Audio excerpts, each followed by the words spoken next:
Hello les copros. Bon, je me rends compte en échangeant là sur notre dernier sujet avec les uns les autres que l'électricité, comment ça marche, qu'est-ce qu'on risque, tout le monde ne connaît pas très bien ça. Je vais essayer de résumer. Les puristes diront que j'oublie des tas de trucs, que je commets des raccourcis. Mais vraiment l'essentiel, retenez, je vais faire le plus court possible, qu'est-ce qui est dangereux et comment on est protégé dans nos appartements. Le courant électrique déjà, pour le corps humain, c'est quelque chose de très mauvais qui est potentiellement mortel. Et quand c'est pas mortel, ça crée des dégâts très graves. On n'est absolument pas fait pour supporter le courant électrique. À partir du moment où le courant électrique traverse le corps, ça, à minimum, ça va contracter les muscles, voire ça les contracte tellement que ça bloque les poumons, ça bloque la respiration, et puis après, ça peut créer des brûlures et des dégâts irréversibles. Donc retenez une chose, c'est qu'à partir d'une demi-seconde, du courant à peu près du 220 volts qu'on a dans les maisons, déjà, les poumons s'arrêtent de fonctionner, on ne peut plus respirer et on s'évanouit. Donc c'est vraiment quelque chose qui est très très important. Et vous verrez que cette valeur-là, on va la réutiliser tout à l'heure pour justement les systèmes de protection. Donc en temps normal, tout va bien. J'ai ma petite prise dans le mur avec une phase et un neutre, puisque le courant en 220 volts dans les maisons dit alternatif, j'ai un fil de phase et puis un fil de neutre. Le fil de neutre, lui, ne présente a priori pas de danger. J'ai un troisième fil qui est très important, qui est la terre. On va y revenir tout à l'heure. Qui est le fil de la sécurité, en fait. Pour faire tourner, je sais pas, moi, mon moteur de machine à laver, par exemple, j'ai ma machine à laver, hop, j'ai besoin des deux. Mon petit fil qui est ici, avec ma petite prise qui est là, avec ces deux plots, je vais les brancher ici. Jusque-là, tout va bien. Mais à l'intérieur de ma machine, si je prends par exemple le moteur qui arrive, j'ai ici un fil qui se balade, et puis il va rencontrer une arête métallique, et avec les vibrations, ça va vibrer, vibrer, vibrer, et l'isolant va commencer, avec le fil des années, à se sectionner, et je vais avoir le fil qui va commencer à toucher la carcasse métallique. Donc, tant que personne s'approche et touche à rien, le truc il fonctionne, mais ça veut dire que dans toute ma carcasse métallique de ma machine à laver, là, je vais avoir mon courant électrique qui se balade tout autour. Tant que j'y touche pas, ça va. Le problème, c'est que notre corps humain, il est conducteur. Moins que le cuivre, moins que le fer, ok, mais il transmet l'électricité, il conduit l'électricité. Donc si jamais je me mets à toucher ça, comme ailleurs, je touche le sol, le courant, il ne demande qu'une chose, c'est à partir. Donc qu'est-ce qu'il fait? Il va me traverser et il va rentrer dans le sol. Et moi, je vais me prendre ma petite décharge électrique qui va bien. Le fil de terre qui est ici, en le reliant à la carcasse, il va du coup, lui aussi, envoyer l'information, attention, il y a un courant de fuite, et vous avez ici derrière, en protection, sur toutes vos prises de terre qui arrivent dans le tableau électrique, vous avez toujours un tableau électrique ici, à l'entrée de la maison, avec ici les petits disjoncteurs, vous savez, et on appelle ça des dispositifs différentiels, parce qu'ils vont en permanence regarder la différence entre le courant qui part dans la phase et le courant qui revient dans le neutre. Si jamais ici, il remarque qu'il y a une différence, il va sauter, il va s'ouvrir. Et comme ça, si jamais vous étiez en train de vous prendre le jus ici parce que vous créez la différence, puisque le courant qui ne s'échappait pas, tout d'un coup il s'échappe, donc lui il voit une différence, il y a moins de courant qui revient, pouf, il s'ouvre. Mais pour que ça fonctionne, il faut qu'il y ait et un différentiel qu'on appelle 30 mA.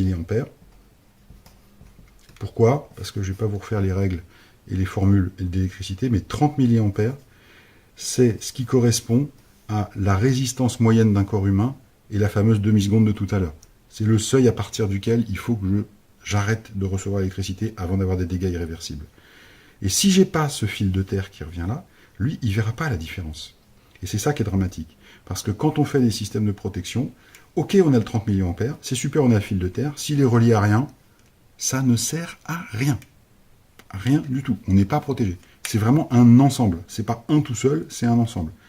Autre chose, pour vous rassurer, c'est que dans une maison comme ça, dans un appartement, et même dans des logements neufs récents, vous avez tout un tas d'éléments dans la construction qui sont métalliques. Par exemple, je vais avoir des colonnes d'eau chaude, d'eau froide, de chauffage, de gaz, qui peuvent être en métal. À partir du moment où c'est en métal, il peut y avoir un courant qui se balade dedans. Par exemple, un câble d'alimentation télécom, pourquoi pas. Eh bien, j'ai aussi obligation de relier à la même terre toute carcasse métallique, c'est ce qu'on appelle la liaison équipotentielle, pour remettre toute forme de métal du logement au même niveau de potentiel, c'est-à-dire 0 volt.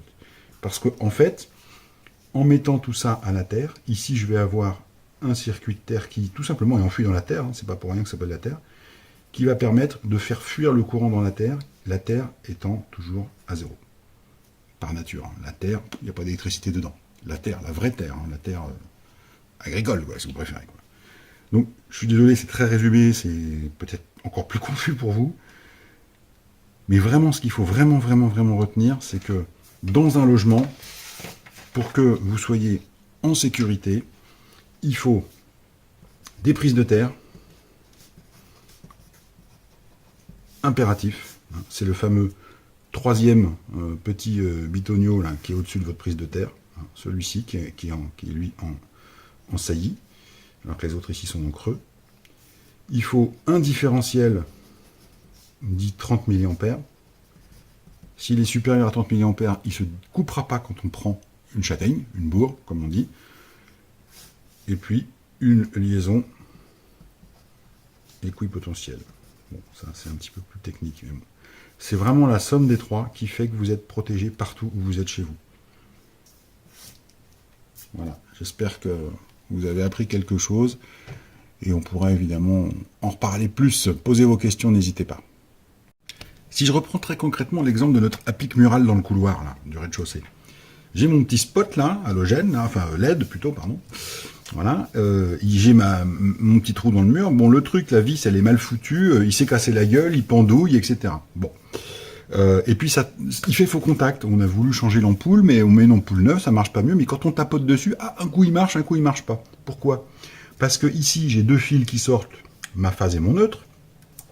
Lui, il a deux fils, pareil. Et puis entre les deux, on a un petit connecteur, là, on dirait un domino avant, enfin ça s'appelle plus comme ça, mais bon, un connecteur.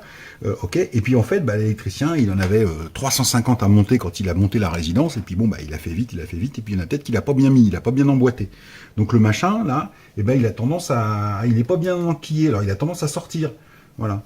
Mais sauf qu'en sortant à l'intérieur, c'est tourné, c'est bourré sur le mur, c'est machin, tout ça, c'est un peu serré, il se barre un peu, et il va venir un petit peu chatouiller ça. Problème. Ça, c'est en métal, d'accord? Donc moi, j'arrive pour changer l'ampoule, ou pour le redresser, Alexandra, paf, je fais contact, je serre de mise à la terre, je me prends du 220 volts, et il n'y a rien qui va sauter. Parce que le fil de terre, il est resté enroulé dans le trou dans le mur, il n'a pas été connecté à la petite vis spéciale qui est derrière, là, sur la carcasse métallique qui devait servir à ça. Si ça avait été connecté, au moment où le truc rouge, la phase, vient toucher la carcasse métallique, le courant, il repart direct à la terre, ça crée une différence, le 30 milli saute. Alors, c'est pénible, parce que le couloir est dans le noir, mais au moins, ça intrigue, on se dit, tiens, comment ça se fait que ça saute? Et on finit par retrouver celui qui est en défaut, et qui fait la mise à la terre, et personne n'aura été blessé. Et le fait de ne pas avoir connecté ça, je vais le dire franchement, c'est criminel. C'est criminel. C'est interdit par la loi. Ça fait des années, des décennies que c'est obligatoire. C'est hyper réglementé. C'est pas pour rien que quand on l'a signalé, le jour même, l'électricien est venu rectifier. Ok? Maintenant, moi, ce que je veux, c'est qu'ils aillent contrôler tous les autres. Parce que si celui-là n'était pas relié, je peux vous dire que les autres, ils ne le sont pas non plus.